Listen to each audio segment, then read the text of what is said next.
তো বন্ধুরা finally Redmi Note 11 সিরিজের আর একটা ফোন আমার হাতে চলে এসেছে। তো আগের ভিডিওতে আমি কথা বলেছিলাম Redmi Note 11i ফোনটিকে নিয়ে, যেটার আনবক্সিং এবং রিভিউ ভিডিওটি আমার চ্যানেলে অটোমেটিক আপলোড আছে। তো সেই ভিডিওটা যদি তোমরা দেখে না থাকো আই বাটনে লিংক দিয়ে দিব, সেটা অবশ্যই দেখে নিবে এই ভিডিওটি দেখার পরে। তো এই ভিডিওটি শুরু করা যাক Redmi Note 11T 5G ফোনটিকে নিয়ে। তো দেখে নিয়ে যাক এই 11T 5G ফোনটিতে কি কি স্পেশাল আছে।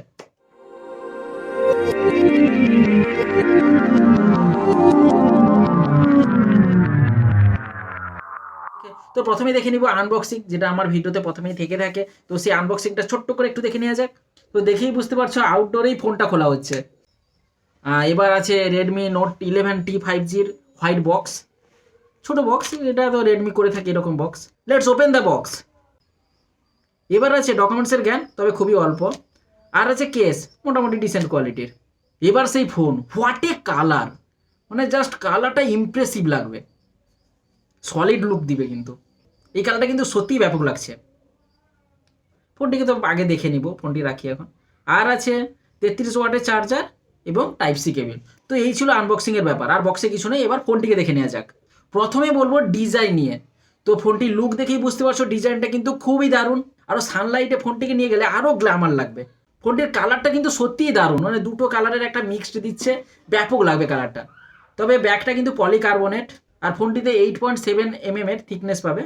আর ফোনটির ওজন ততটা বেশি ভারী নয়, 195 গ্রামের। তো হাতে ধরতেও তত বেশি অসুবিধা হবে না। তবে ফোনটির ফর্ম ফ্যাক্টর কিন্তু দারুণ, অতটা কিন্তু ফ্ল্যাট লাগবে না, সাইড কর্নারগুলো রাউন্ড আছে, তাই ধরতেও সুবিধা হবে। তো ডিজাইন শেষ, এবার দেখে নেব পোর্টস এবং বাটনগুলিকে। তো নিচের দিকে আছে 3.5 mm এর অডিও জ্যাক, আর mic hole, type C port, আর স্পিকার গ্রিল। আর ডান দিকে আছে লক কি এবং ভলিউম কি, আর লক কির উপরেই ফিঙ্গারপ্রিন্ট সেন্সার আছে। উপরের দিকে আছে স্পেশাল আইআর ব্লাস্টার, আর সেকেন্ডারি মাইক হোল এবং আর একটা স্পিকার। আর বাম দিকে আছে সিম ট্রে, আর সিম ট্রেটিতে হাইব্রিড স্লট আছে। এটা একটু মেনে নিতে হবে। এবার বলবো এই ফোনের ডিসপ্লেকে নিয়ে। তো প্রথম লুকের ডিসপ্লের ব্রাইটনেসটা কিন্তু ভালো লাগবে। ফোনটিতে 6.6 ইঞ্চির ফুল এইচডি প্লাসের আইপিএস ডিসপ্লে আছে। তো এইখানটা একটু নিরাশ করে দিল, অ্যামোলেড ডিসপ্লে দিলে একটু ভালো লাগতো, আইপিএস ডিসপ্লে দিয়েছে। আর বাকি 90 হার্টস রিফ্রেশ রেট আছে, 240 হার্টসের টাচ স্যাম্পলিং রেট আছে। তো টাচিং এক্সপিরিয়েন্সটা খুব ভালো পাবে। আর ডিসপ্লেটিতে সেন্টার পাঞ্চ হোল আছে, তো full screen to body ratio ভালো। তবে আমার মনে হয় ফোনটিতে এইচডিআর সাপোর্ট নেই, আর গরিলা গ্লাস 3 এর প্রোটেকশন আছে। তবে ফোনটির ব্রাইটনেসটা কিন্তু অতটা ভালো নয়, একটু বেটার হতে পারতো।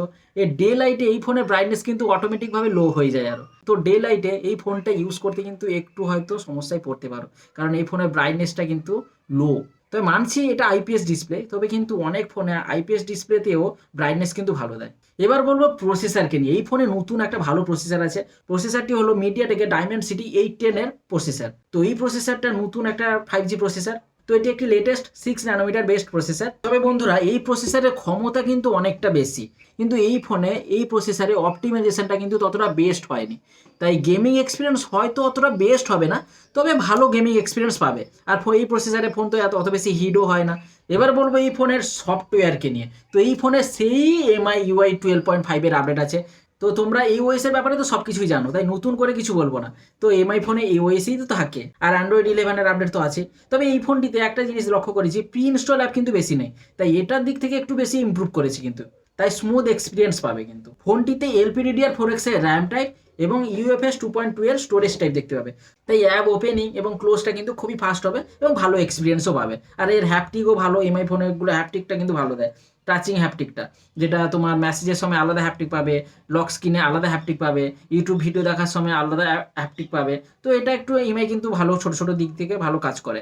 আর কানেক্টিভিটিতে এই ফোনে 5G ফোন, আগে বলেছি 7টা ব্যান্ড পাবে, আর 4G ভোল্টি সাপোর্ট পাবে। তবে 4G প্লাস এর কেরিয়ার এগ্রিগেশন কিন্তু পাবে না। আর ডুয়েল ব্যান্ড ওয়াইফাই আছে, ব্লুটুথ 5.0 সাপোর্ট আছে। তো এগুলো তো ঠিকই আছে, নর্মালি এগুলো ফোনে থাকে। এবার বলবো মাল্টিমিডিয়াকে নিয়ে। তো মাল্টিমিডিয়াতে অডিও এক্সপিরিয়েন্স কিন্তু সুপার কুল পাবে, যেহেতু স্টিরিও স্পিকারের সাপোর্ট আছে। আর রেডমি কিন্তু স্টিরিও স্পিকারে ভালো কাজ করে, ভালো সাউন্ড এফেক্টটাও ভালো, ভিডিও এক্সপিরিয়েন্স তো তোমাকে খারাপ করবে না। তবে ব্রাইটনেসটা যদি আর একটু বেটার হতো ভালো হতো, যেহেতু বড় ডিসপ্লে আছে, এমনিতেই ভিডিও দেখতে ভালো লাগবে, তার উপর যদি আরও ব্রাইটনেসটা বেটার থাকতো তারা আরও জমে যেত। এইটুকু বলে দিচ্ছি, তোমাকে ভিডিও কোয়ালিটি কিন্তু নিরাশ করবে না। আর ব্যাটারিতে 5000 mAh এর ব্যাটারি দেখতে পাবে, আর 33 ওয়াটে ফাস্ট চার্জিং সাপোর্ট, যেটা 33 ওয়াটে চার্জার তোমরা বক্সেই পেয়ে যাচ্ছ। এর ব্যাটারি লাইফটা কিন্তু দারুণ, মানে 1.5 থেকে 2 দিন ব্যাটারি লাইফ দিয়ে দিবে এরকম ব্যাটারি লাইফ। কেননা এই ফোনে যে চিপসেট আছে মিডিয়াটেকের ডায়মেনসিটি 810, সেই চিপসেটের জন্যই এই ব্যাটারি লাইফটা কিন্তু বেশি ভালো। তো এবার বলবো মোস্ট ইম্পর্টেন্ট ক্যামেরা নিয়ে। ক্যামেরা কিন্তু এই ফোনে ভালো, ক্যামেরা খারাপ না, ক্যামেরা খুবই ভালো। 11i থেকে তো যথেষ্ট গুণে ভালো এই ফোনের ক্যামেরা। তো এই ফোনটিতে 50 মেগাপিক্সেলের মেন ক্যামেরা দেখতে পাবে, যেটা স্যামসাংয়ের সেন্সার, আর 8 মেগাপিক্সেলের আলট্রা ওয়াইড সেন্সার আছে।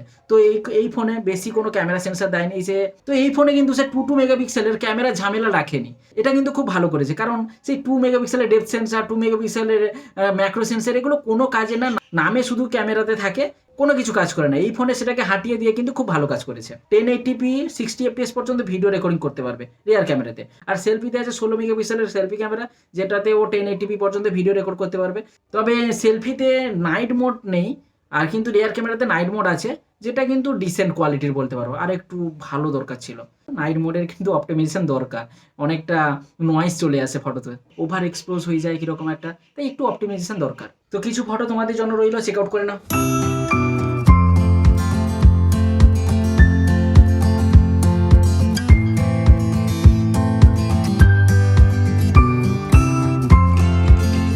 এবার বলবো এই ফোনটির ভেরিয়েন্ট এবং প্রাইসের সম্বন্ধে। তো এই ফোনটির 6GB এবং 64GB ভেরিয়েন্টের দাম 17,000 টাকা, এবং 6GB 128GB স্টোরেজের ভেরিয়েন্টের দাম 18,000 টাকা, আর 8GB এবং 128GB স্টোরেজের দামটি হচ্ছে 20,000 টাকা। দাম ঠিকই আছে, সেলের সময় অনেকটা ডিসকাউন্টেও পেয়ে যাবে। তো এই ফোনের ব্যাপারে পুরো ডিটেলস রিভিউটা এই ভিডিওতে কথা বললাম। তো ফোনটি ওভারঅল আমার ভালোই লেগেছে। তো বিশেষ করে এই ফোনের ডিজাইনটা এবং অডিওটা, আর তাছাড়া ব্যাটারি লাইফ, এগুলো কিন্তু খুবই দারুণ। এই ফোনের ক্যামেরাটা এবং ডিসপ্লেটা যদি আর একটু বেটার হতো তাহলে আরও জমে যেত।